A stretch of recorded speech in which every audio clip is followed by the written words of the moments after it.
Now I'm using this new machine and it's a bit tricky to use, so please bear with me. Anyway, I thought I'd do a little bit of a walk and talk and just chat about the change that we're going through.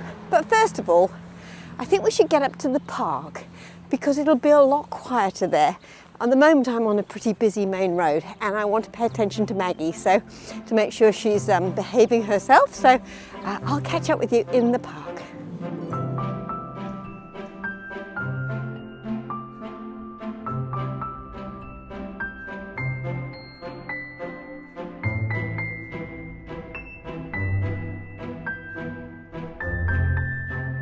So we're in the park now, which is a little bit quieter, and I just thought I'd bring you along. Oops, excuse me, trying not to trip over Maggie's lead. I've been thinking a lot about change and sort of the process we've been through so far, and I just thought that I would chat to you. But I thought the park is so beautiful. It's oh, there's Maggie pulling. The park is so beautiful. It's a lovely winter's evening. It's about 4 o'clock, so the sun is going down and it is really, really gorgeous. So I'll turn you around and then I'll chat as I go along, and you can have a look at the park that's quite close to my house, and this is where I walk Maggie quite a lot, and of course we will miss this park. This is Cornwall Park and it's really close to our house, and that's why I called the Pocket Farm Cornwall Pocket Farm, partly because it was close to this beautiful park, and also because we're originally British and Cornwall sort of rang true with my heart, I suppose. It was a familiar name, so that's where that came from. But this is the park. It's really gorgeous, and we have to stop a minute because Maggie has business to attend to. Hey Mags, come on. I know, interesting, isn't it? There's another dog coming in the park now. Now what I'm also going to try and do is do active track on the dog. Would that be possible? Oh, there's a dog. Okay. Hello, Maggie. Hey, sweetie.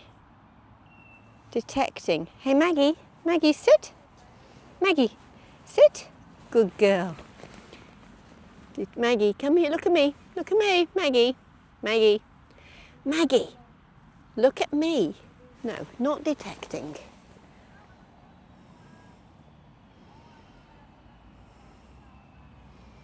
Okay. I tried to get this camera to fix on her so it would follow her, but no, it doesn't want to do that. I am absolutely hopeless with this camera as yet. I have no idea how to make it work.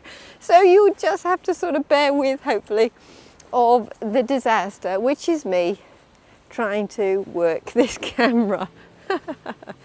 Anyway, let's carry on with our walk.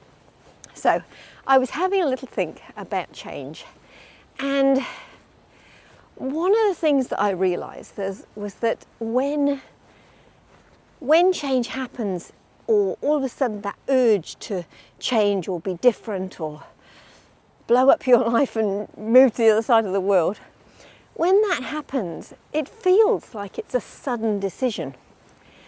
But it really isn't. I'm just thinking of all the changes that I've made. I mean, bear in mind I'm on version 8 of myself now, and every time change has happened, it feels sudden, but it's actually not. It's not sudden. What's happened is I have sort of become, oh, business, Maggie's got a little business there. I have sort of slowly over time become sort of dissatisfied with what I'm doing. Either it's become really easy and sort of no longer a challenge, and so what I'm doing every day is the same.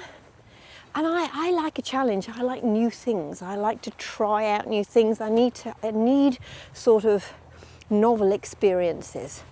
The life that you have and the experiences you're having have to sort of stop, and you move to a different experience and a different life, which is unknown, scary, has a lot of anxiety with it. But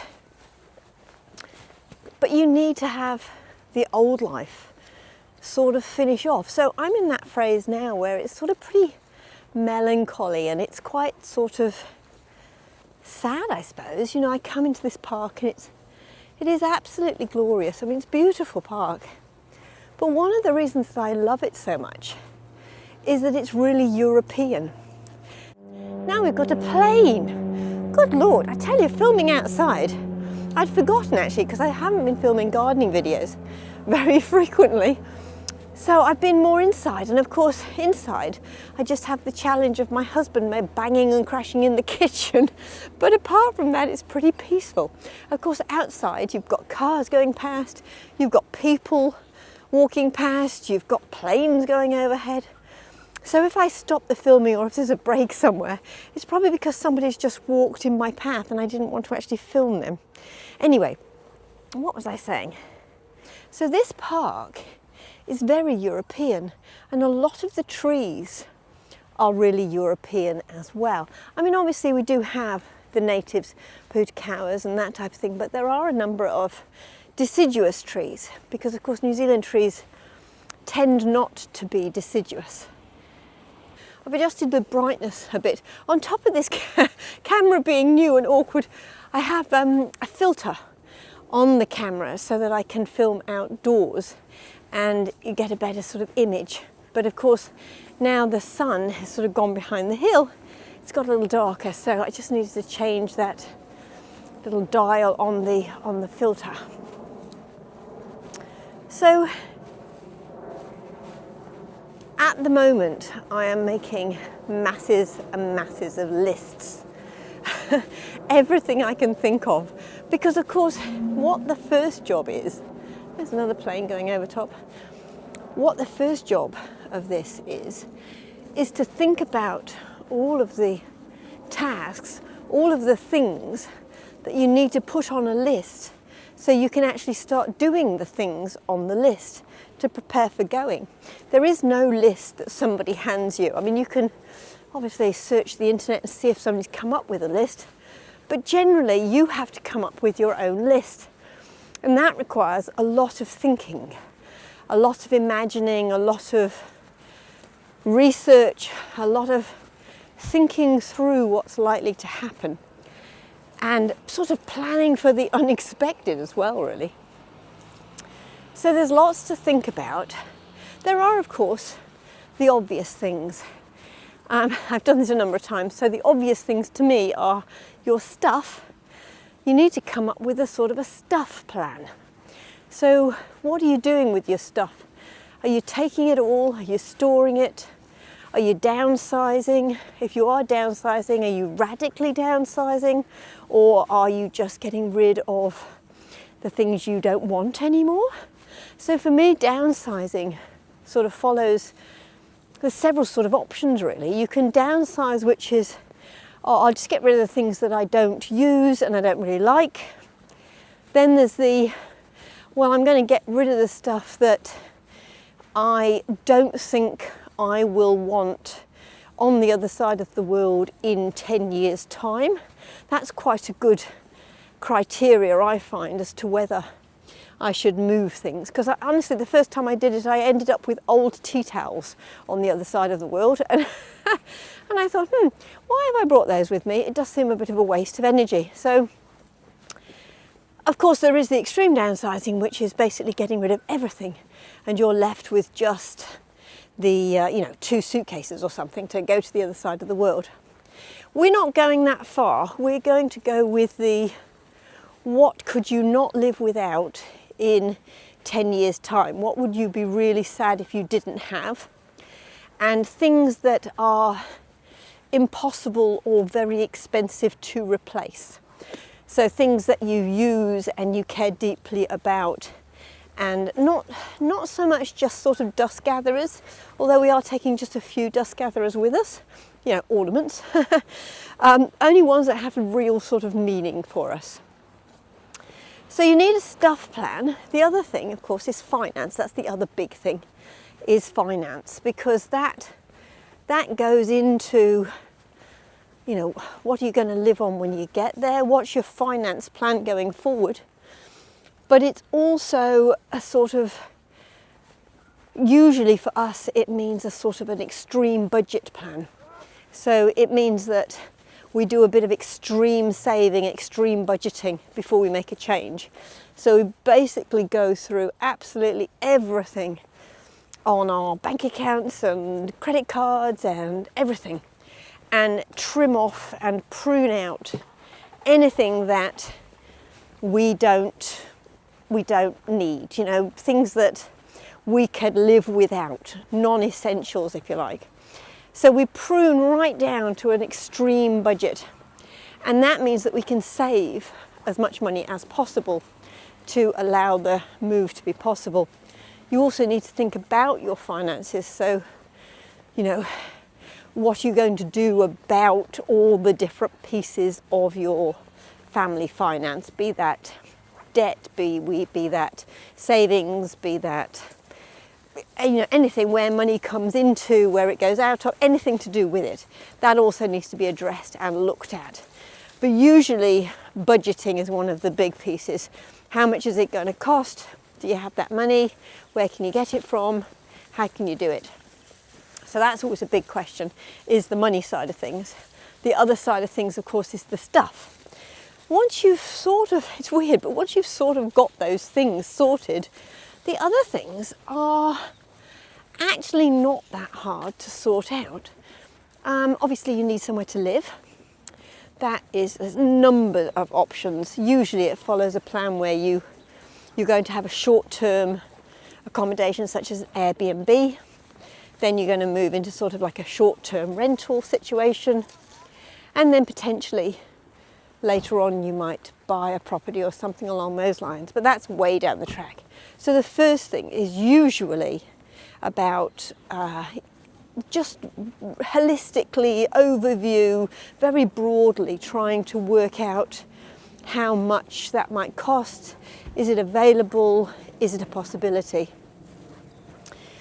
So really, actually, when you think about life, there isn't sort of that much to it. I mean, I know that sounds a bit sort of simplistic, doesn't it? A bit mad. But when you boil it down to the components, it's like you need to eat and sort of sleep and live somewhere and get money from somewhere or have some sort of finance plan.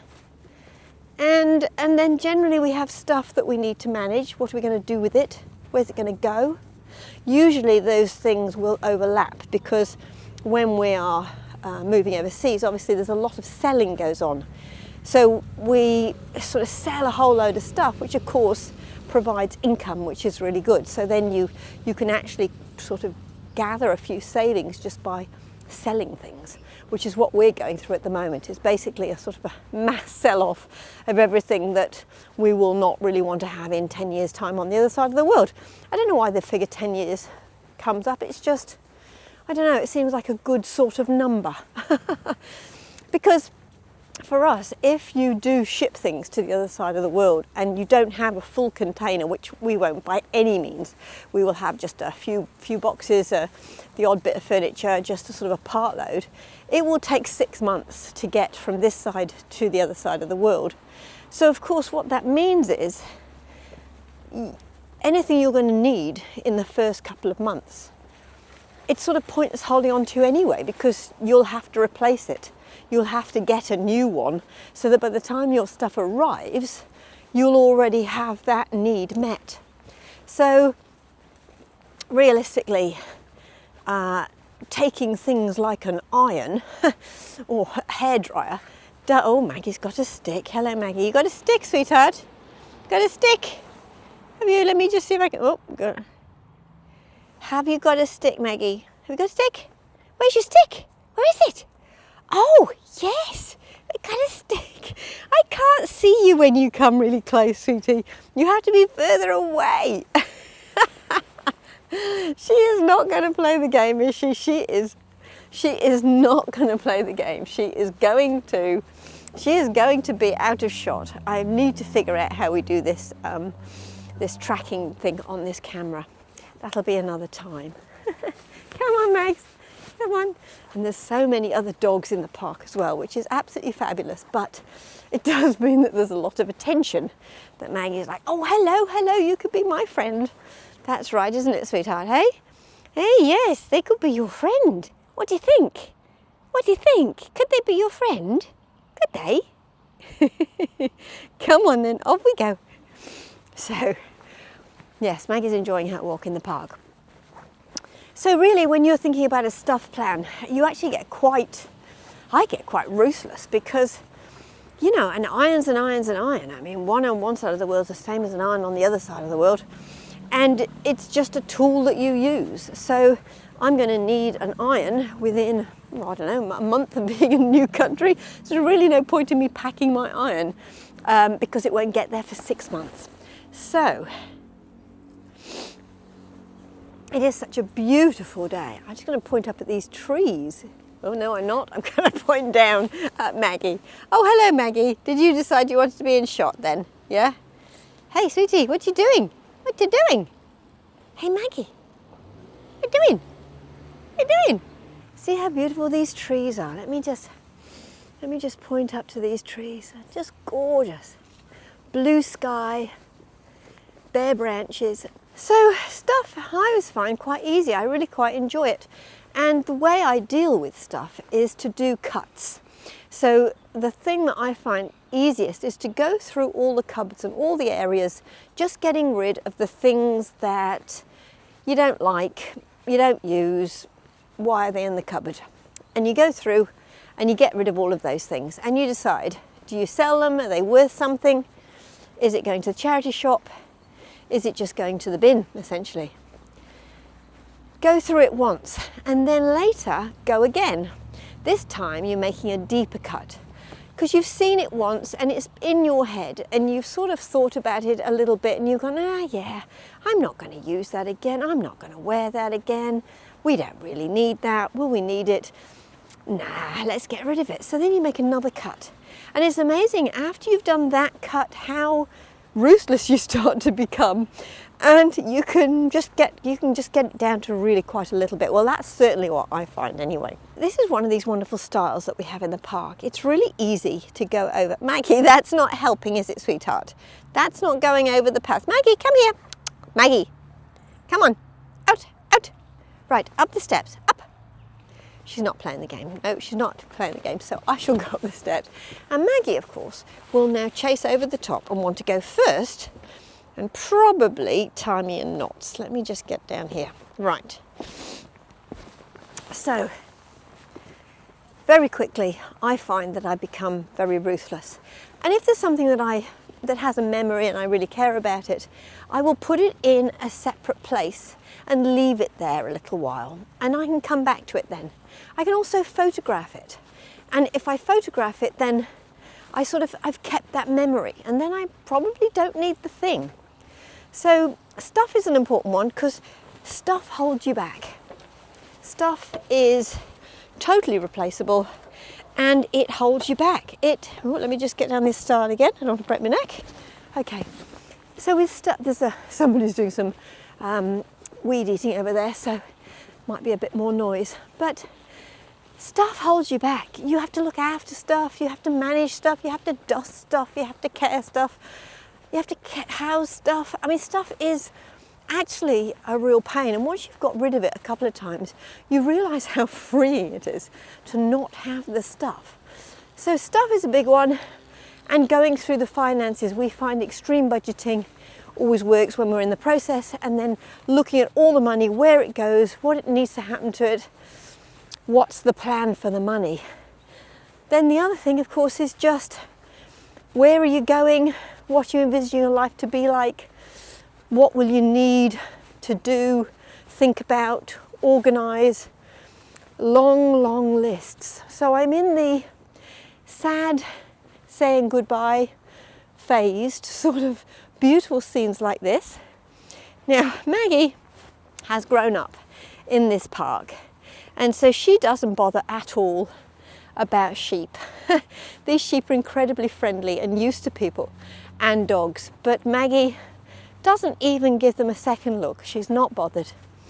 There are also a bunch of cows on this park as well. And again, not bothered. She doesn't give them a second look. She's more interested in what's going on and the smells that are happening and her walk. So I just thought I'd bring you along on this walk and have a little chat about where my head's at the moment.